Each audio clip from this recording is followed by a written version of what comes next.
You know what that sound means? It's time for 420 with Trey. And today, I have the iconic Carl Carter on the show. So, Mary, roll that man's reel, let them know about him, and then we'll get back and smoke a spliff.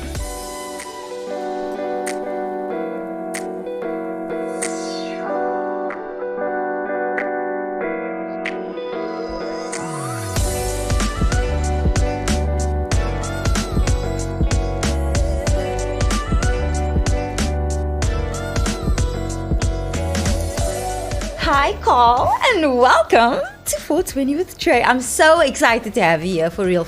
I'm excited to be here. Thank you. Let's light up. Share that light. Thank you. And get it chatting. So, please tell the viewers where you're from and all about you. Originally from D.C., born and raised, then lived in Atlanta for a long time, big part of the scene in Atlanta. From a culture standpoint, from a business standpoint. And then lived in New York, to LA, back to Atlanta, and then Cape Town. So I moved to Cape Town in 2015. 2015? Oh, so you've been End of 2015, here a while. I was here for the festive season. My first Christmas in Cape Town was 2015. Oh, it's for Call It's Festive has caught a lot of foreigners to come here and never leave again, and suddenly Cape Town becomes home after December. So I can completely understand that. I actually spent some time in the States as well. I worked at the summer camp in Chicago and spent some time in New York. So yeah, no. When was this? That was, okay, I matriculated in 2002. I went in like 2003. Long ago. But yeah, so it has been good. Like, it was such an awesome experience. And so now coming to South Africa, how have you found the culture here? I like the culture in South Africa. Like, I think the people are warm. I think for the most part, it's been very positive. We're raising our daughter here. Our eldest is in the States in school at Spelman. Zoe. So Zoe's in the States and Maya's here. Aww. And she has spent most of her life in South Africa. And I think, we've been really blessed that we have like great friend circles and just really good people. And it's a lot of like, we're parents, and so it's nice to have like people that are like dope and creative and entrepreneurial. No, definitely. And I love also raising a daughter in Cape Town as well. Yeah. No, 100%. Yeah, you have kids? Yes, I've got a daughter as well. Dope. Mia. Yeah, she's cool. a teenager already, so. Nice. Yeah. Big. Fun age. Yeah, fun age. Definitely the funnest. Yeah. So you own Snake Nation. So talk to me about, part of Snake Nation. Talk to me about Snake Nation and how it works. And I know that you are in 2 countries, which I actually really am in awe of. As a businesswoman, I've always wanted to have an office in almost all the countries so that the sun didn't ever set on my company. I like it. So I love the fact that you very empire vibes there. Exactly. Yeah. No, it's funny. I think the technical term is micro multinational. Ooh. Yes. Accountants taught us something new in Corona times. But that's like the power of the internet. It allows companies like us who are lean and have a mission to be able to be globally competitive if we can align with other like-minded people 100%. Around the world. And so being like long-standing creatives and building solutions for creatives and seeing the creative economy as a means to alleviate youth unemployment and poverty. So how do we utilize what we're amazing at, which is culture.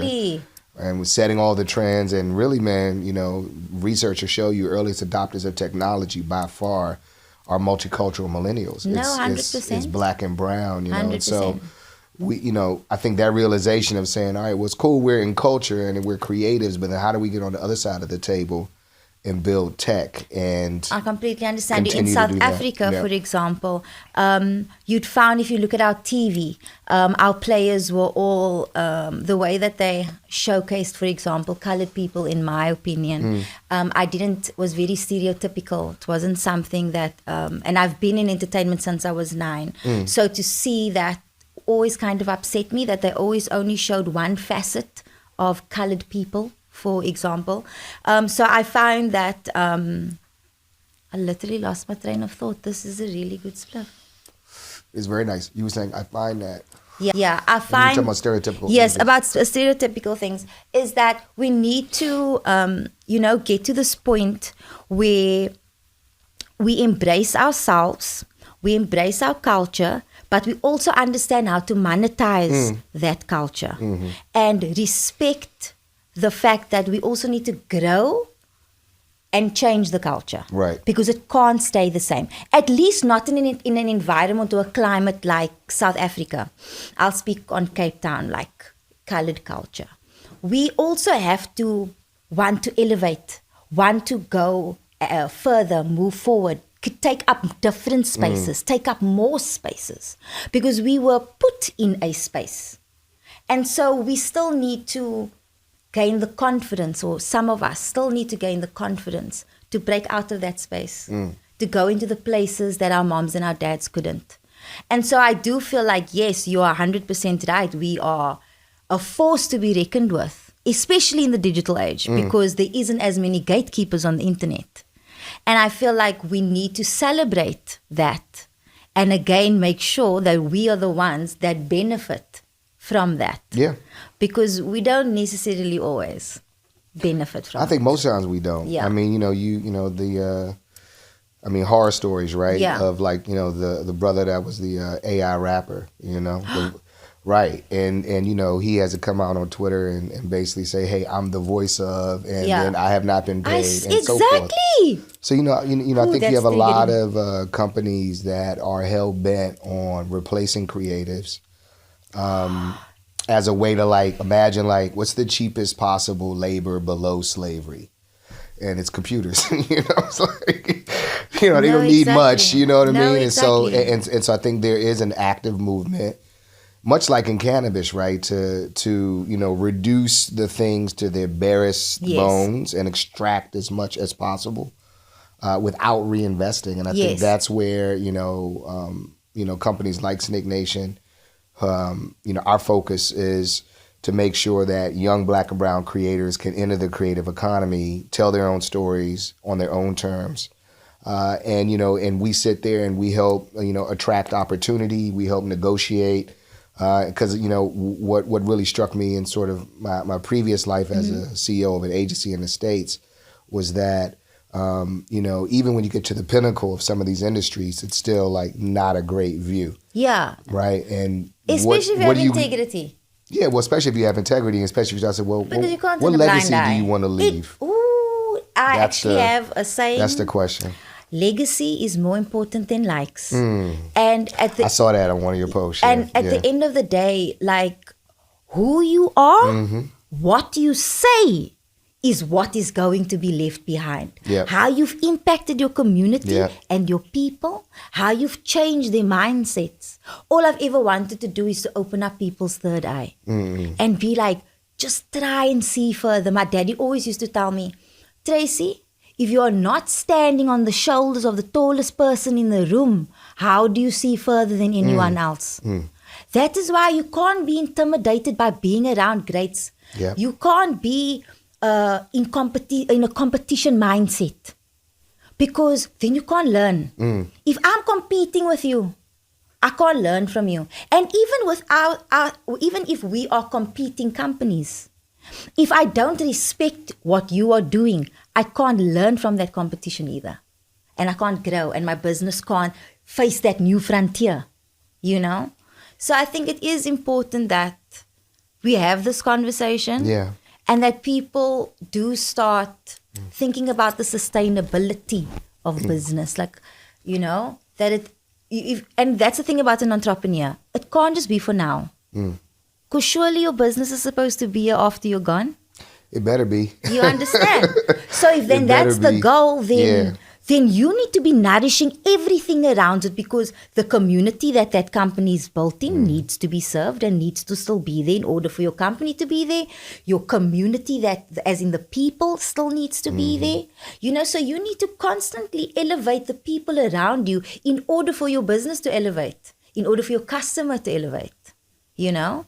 And so, yeah, I think that's really cool about the cannabis industry and the cannabis scene is the fact that we are moving into the space where we can do so many cool things.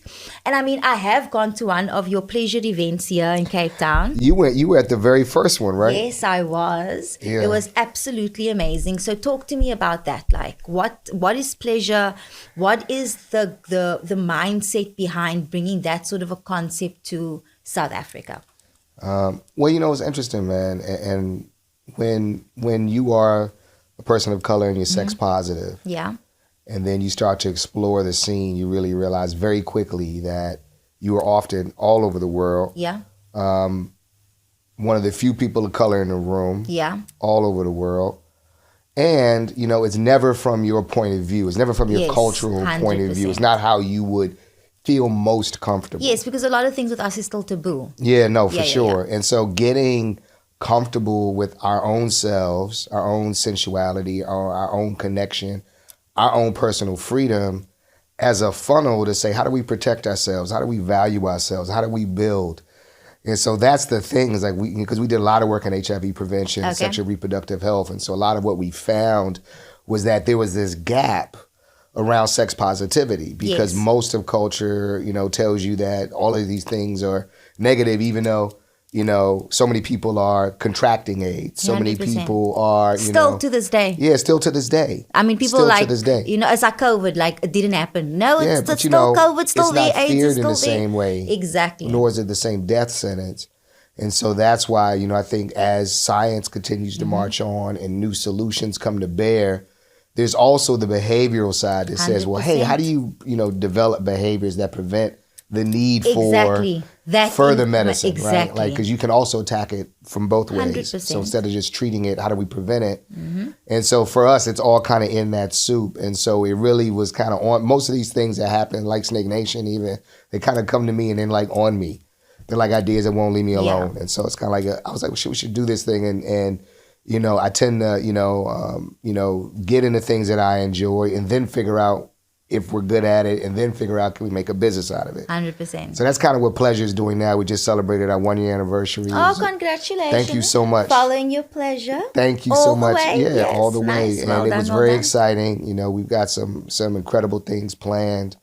And, you know, what we want to do is provide a safe space for people to express themselves, to feel the height of luxury and culture and vibes and blackness, and be able to revel in that. You know, it's like, you know, we're some of the most sexualized people 100%. On the planet, right? The most fetishized people on the planet. But then we're not comfortable with our own sexuality and our own self. It's ownership. We're so used to not having ownership. Not having ownership of the fucking land, not having ownership of ourselves, not having ownership of what we view as what is beautiful. Because it's always been told to us, you have to have this kind of nose, you have to have this kind of complexion, you have to have... I mean, I was called Scaredy Spice, I was bullied throughout high school.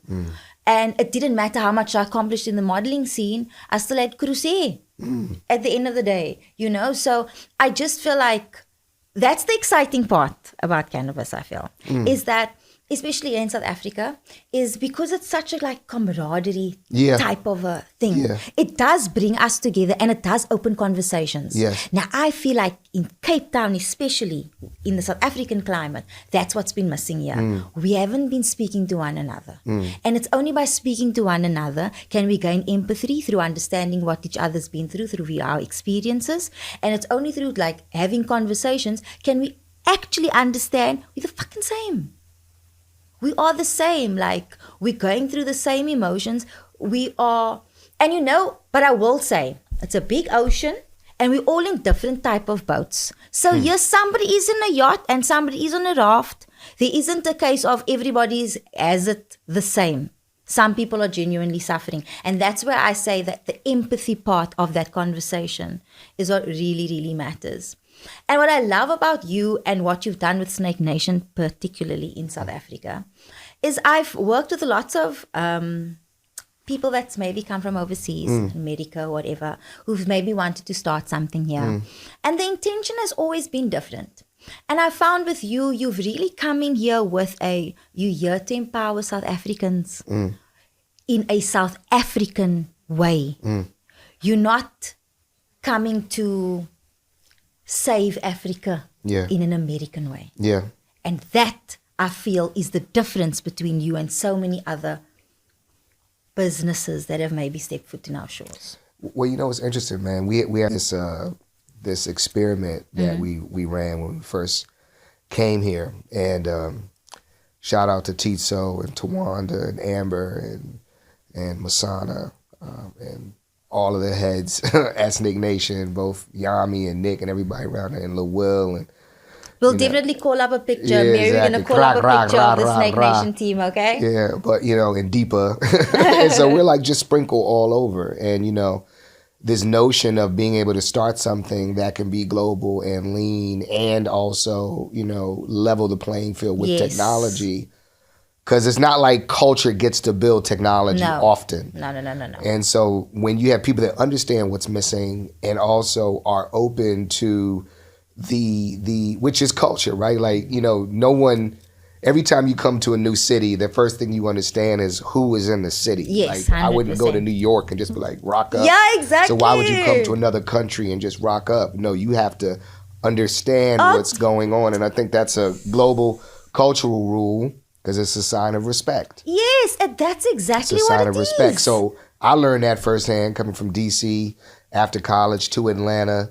And my mother's from Atlanta. My mother's family runs very deep in Atlanta. Your business is based in Atlanta based and in Atlanta Cape Town. and in Cape Town. And Atlanta's basically, we've been there forever, but Atlanta's basically now the black Mecca of America, hands down. It really is, the most important city 100% in America. No, definitely. In terms of its influence on politics and culture and life. You just have to in very the long, internet. very long shadow. And, you know, shout out to Atlanta Influences Everything. My homies AIE. Like, it's just so many people in the city that are like incredibly talented. And so, you know, when you've been in that scene as long as I have, and, you know, then you start to be like, well, what kind of legacy do you want to leave? Yeah. You know? And that's really where this notion of building a platform, building ecosystems, building infrastructure, which takes patience. It and does. So, you know, Snake Nation is scrappy. We raise money. We do projects. You know, we're entrepreneurial. We start things. We take risks. And we're free people. And that's the thing that you'll probably hear me talk about a lot is like the price of being free. And, you know, what we look for are people that are aligned and we trust that the universe connects us. We'll bring you that right people. Yeah, but do what's right and do what you feel like you're here to do. So for us as creators, it was like, well, what happens when you no longer create for a living? Then what? You know, where's your net? There's no net for creators, even though we power a $1 trillion economy.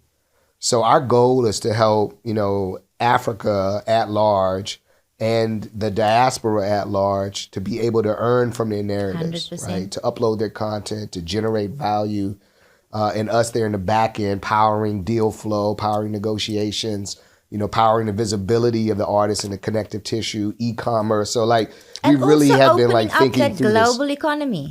That's the point. You know, and being able to, you know, because sometimes, like I said, we are still in that box and not taking up the spaces. Right. And that is the importance of having businesses and companies and people like you come out and be like, no, here's other things. There's other things you can do. There's other things you can experience. There's other ways to think. There's other ways to live and be. And, you know, I feel like happier people treat other people happier. Yeah. You know what I'm saying? Yeah. You know, you hear people better. You're not as triggered. If you are in tune with your own sexuality, someone else's sexuality is not going to bother you. Yeah, why do I care? I mean, why do I care? Like, your shit ain't gonna affect my shit. Yeah, no, like, exactly. I know my why shit. Do I you care? are. Like, why? No, it's true. And, you know, because it rubs up against something that they're suppressing. Exactly. So it's that whole, like, if happy people make more happy people, then miserable people want to make more miserable people. Exactly. So, you know, it definitely plays out in that way. And you know, I think, the longer you're on Earth, I think the more you realize how important it is to be holistically happy. That is, I must admit, yes, I'm going to be 40 soon. Oh, congratulations. Yes. No way. Yes. That's what's up. I think it's my 40th next year. 1984. Guys, do the math Wow. for me, please. But yes, but I really do feel like, you know, that's why it's the happy plant, you know. And I want us to like get to that place where people are innately okay with themselves. Yeah. because then they'll be okay with everybody else. And they'll also be okay with helping more because they won't feel as depleted.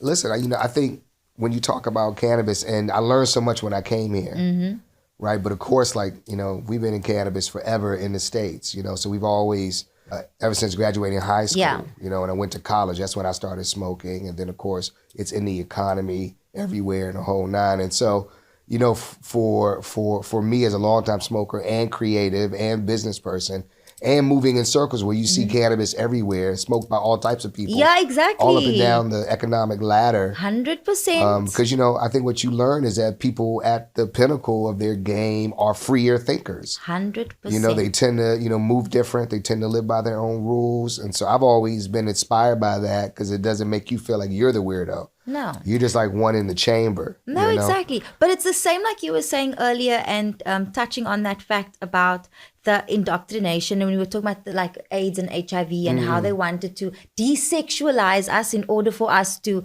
lower AIDS and all those things. It's the same like they did with like we know that's what they did with cannabis. They didn't want the competition with cotton. They decided to speak on it. Make a war. And tobacco. And tobacco. Well, wacky tobacco. You talk about, threats. You talk about what hemp can do. Yes. If it's on the market. You talk about what cannabis can do in so many ways, from medicinal to recreational fashion, to all of it. Hempcrete, one of my buddies is super passionate about hempcrete. That's me. That's why. Speak on it. Hemp housing. Ooh. Yeah. So, we look at the industry holistically. Yes. As with anything, we're about Black economic empowerment at our core and what that unlocks for us as a community. And so we're saying we can't sit here and be these massive consumers of cannabis and then we're not in the game in a meaningful way, especially in a meaningful way, and especially when so many of the people that have paid the price for the legalization are Black and brown bodies in incarceration right now. Still now. Yes. Still now, right? Still now. And so, while a lot of the moves to legalization have been amazing, they have largely benefited the white male contingency of the cannabis industry. And 100%. A couple of years ago, me and Dre and the crew were at Canatech, and we were there checking out, and it really struck me how, so much of what I saw that day was really more about how do I build barriers to entry. I get you. Because you'll sit there and be like, extractions are the way, and this is the way, and that's the way, and everything that is not the way is the flower. Yeah. But what you fail to realize is something like 80% of people consume flower. 100%. So all of a sudden it's like, and I heard them say this out their mouths on how they want to drive the price of cannabis into the ground because it's not about the flower. It's about the extraction of oils, and that's it. Exactly. They don't appreciate the entirety of the plant. For me, if there's one thing cannabis has taught me, it's that the fact that you can grow a field of cannabis and you can harvest that field of cannabis and you can replant in that same field because that plant was so non-intrusive that it didn't take every mineral around it. It didn't take every resource around it so that it could not grow for a new generation. And that is what I feel the cannabis community in South Africa needs to take hold of and understand that it's not just for us, it's for our kids. Yeah. And that's what I also think being a parent is about understanding the actual impact of future generations and the future, because we have kids that's going to have to live it. We have grandkids and great-grandkids that's going to have to live it.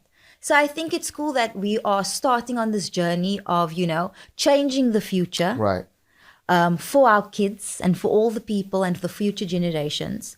And I mean, Mother Earth is sick and needs all the help she can get. And I think more people with positive attitude and with an innate sense of the greater good and the common good is what's going to change everything. Yeah. Thank you so much for coming, Carl. Thank you. I had so much fun chatting to you. Likewise. I can't wait for the next pleasure party and well, all the events and stuff. It'll all be on our social media. Okay. You'll see it. Well, you got to join us. Yes. Well, come on. Yeah, I'm there. All right. I'm there. That's what's up. So, guys, thanks so much for joining us, and we'll catch you again, hopefully. Peace. Bye.